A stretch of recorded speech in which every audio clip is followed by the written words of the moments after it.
Assalamu alaikum wa rahmatullahi wa barakatuh.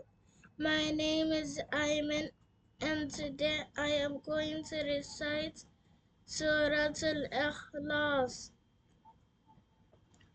أعوذ بالله من الشيطان الرجيم. بسم الله الرحمن الرحيم.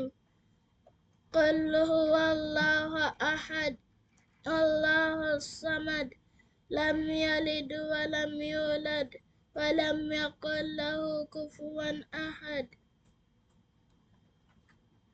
صدق الله العلي العظيم.